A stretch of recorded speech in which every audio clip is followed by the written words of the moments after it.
কেউ যদি বলেন শেখ সাহেব নাস্তিক কমিউনিস্ট, আমি বলবো তুই মিথ্যা বলছো, সে একজন মুসলমান। আজকে বক্তৃতা করবো না, জাহেল এবং মূর্খদেরকে শোনাবো যে সে কি ছিলেন। শেখ সাহেবকে তিনি জনাব শেখ মুজিবুর রহমান, তেনার বাবা শেখ লুৎফর রহমান, লুৎফর রহমানের বাবা শেখ আব্দুল হামিদ, শেখ আব্দুল হামিদের বাবা শেখ ইকরামউদ্দিন, শেখ ইকরামউদ্দিনের বাবা শেখ বুরহানুদ্দিন, শেখ বুরহানুদ্দিনের বাবা শেখ জানে মাহমুদ ওরফে তেকরি শেখ, শেখ তেকরি শেখের বাবা জনাব জহির শেখ, জহির শেখের বাবা জনাব দরবেশ আব্দুল আউয়াল,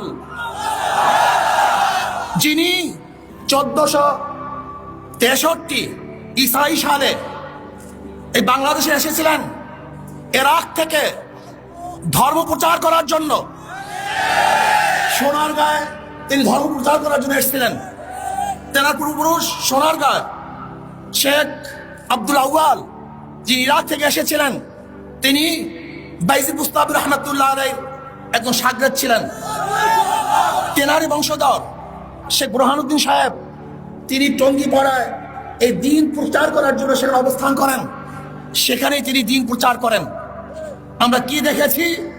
শেখ সাহেবের উত্তরসূরিরা একজন ধর্ম প্রচারক ছিলেন, ইরাক থেকে এসেছেন ধর্ম প্রচার করার জন্য।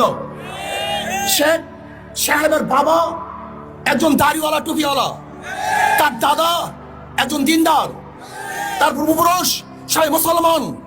কাজে কেউ যদি বলেন শেখ সাহেব নাস্তিক কমিউনিস্ট, আমি বলবো তুই মিথ্যা বলছো, সে একজন মুসলমান।